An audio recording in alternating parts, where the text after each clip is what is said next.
Hello. How are you doing? Thanks for joining me for coffee today. Thank you for inviting me.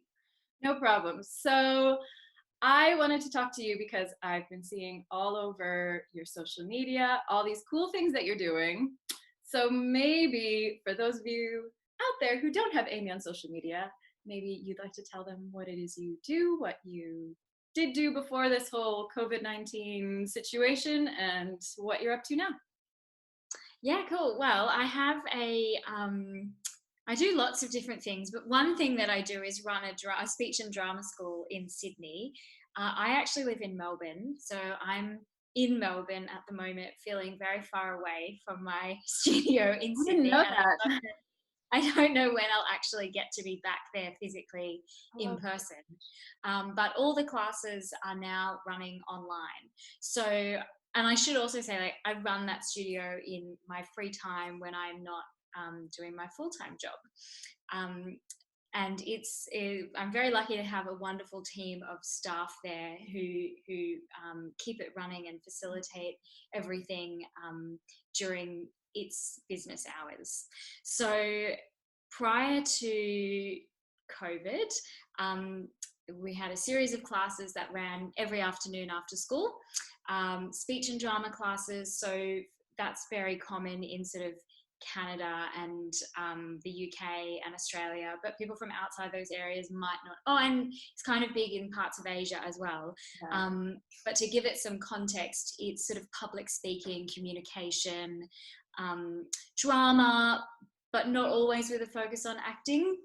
Sometimes more with a focus on building confidence and learning through drama, learning through experience and play and that sort of thing. So we had those classes, and then we also had just a straight drama class, which is real acting skills, play building, and that sort of thing. So we have about 130 students from across Sydney who come to classes at the studio every week. And the studio has 2 locations, and so they attend there for their weekly class, and then we also would run holiday workshops, take them on excursions to see shows and that sort of thing. And then throughout this year, I sort of, because of my work, I work in a drama school and we have some international students, and I'm also was coordinating a very large international conference for arts practitioners that was due to be held in Sydney in July. So for those couple of reasons, I was monitoring things very closely and came to suspect that this was going to hit us harder than most people thought. And that just meant that we very early on in the year created a plan B, like just a worst case scenario. If we couldn't be at the studio, if the teachers couldn't be at the studio physically delivering classes, what would they do? And so we sort of worked out what plan B would be. And then as things started to escalate, we realized we should probably trial plan B. Yeah. Our plan B was to run classes virtually and create a virtual studio with students attending their lessons on Zoom. And at first it seemed absolutely impossible. And how would they learn this online platform? How would they learn video conferencing? How do you do drama, which is something that is all about collaboration and interconnectedness? Yeah. I mean, it's different if they're learning like math, and Exactly. it doesn't depend on them necessarily interacting and responding to each other physically as well as, vocally and Exactly. Yeah. But I had colleagues around the world who were already going online in their universities and institutions. And I was hearing about scene study going online and all sorts of theatre subjects. And I thought, well, if they can do it, fair enough, their universities and their students are older. But I thought, surely there's a way that we do it. And a couple of the teachers at the studio we worked very closely together to work out what going online might look like. And we had some children participate in trial classes. And I guess like anything new, you have to teach them how to behave and operate and conduct themselves in this new online environment. And part of what we do in delivering drama classes and in speech and drama is teaching the students not only how to be young actors, if that's what they're interested in, or young speakers, but also to be audience members. And being an audience member means that you learn the etiquette of being in the theatre and how to go to the theatre and what the behaviour at the theatre is. And children don't necessarily learn that unless they're going to the theatre. So I've always been of the sort of belief that we had to teach the kids that through our various recitals and things. And so now I think we're teaching them how to behave and conduct themselves in a different type of theatre, you know, and they're learning screen acting skills and that sort of thing. So yeah, it's been a big turnaround for the business, but it's amazing. You know, parents were really positive about it. The children were very excited about it. And at first it was really weird.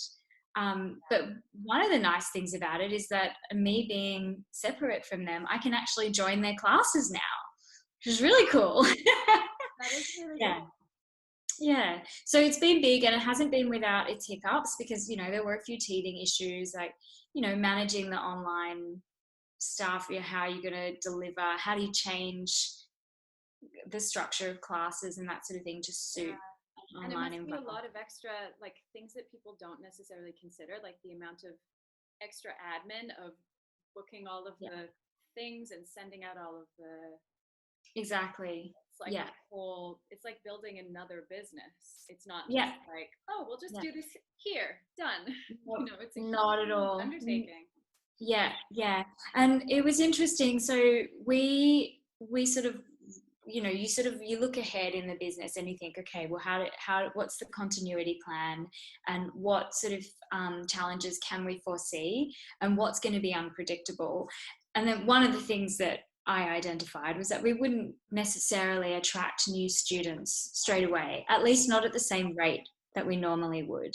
And you always have students coming and going because that's just what happens with sport at different times of year and that type of thing, or movement at least between classes and switching days and things.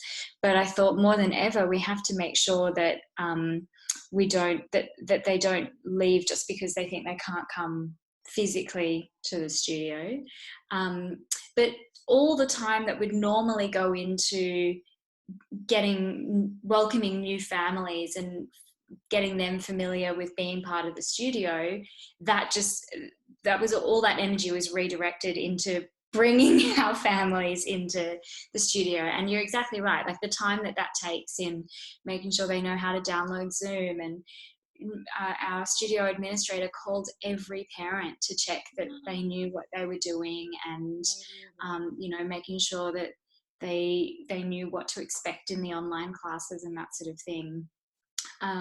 So it is a lot of, you kind of go to that extra effort to have that connectedness because you're not seeing each other face to face at the door every afternoon. And so for other maybe businesses that are similar to yours, like things that people don't necessarily assume, I'll just do that online and it'll be fine. Did you have any like tips or advice or something that you would say to them in terms of how to deal with this massive change and how to plan moving forward? Like, you already had this plan B in place. What would you say to people now who are finding themselves in the situation of like, I thought I could wait it out, and then now they're kind of going, oh my God, waiting it out might mean till next year. Like, what sort of advice would you give someone in that position? Well, I think there's a lot of that happening, because even you can see businesses reopening every day, which is great. I think one important thing to acknowledge is that some people won't be able to do it, and because of maybe for financial reasons, it's already been too much of a dry spell. Maybe just because of the way that their business works. And there are many, many perfectly viable, wonderful, thriving businesses that aren't going to survive this next period, I think. But something that I've kept in mind is three things that's come down to for me is community, continuity, and connectedness, and that we need to maintain our sense of community, we need to have continuity, and we need to stay connected now, like really and truly. And so with that in mind, I had to accept that it would look different. Classes would look different. That what we normally do, yes, we can stick to sort of the core ethos and style of teaching, and the key learning outcomes are still absolutely there, but the way that we're doing that is different. And I think that that's what businesses, the businesses that I'm seeing in my neighborhood, that is exactly what they're doing. You know, we make good coffee. How do we keep making good coffee? We can't have people sit here and enjoy the atmos of the cafe, the spirit of the environment, but we can keep giving them good coffee by putting up a perspex and by giving them takeaway and that sort of thing. I think that's really what it is, letting go of the like it has to be this particular way. And oh, I have the door rang. That's so unexpected.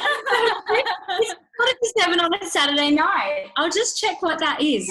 Sorry. It's fine.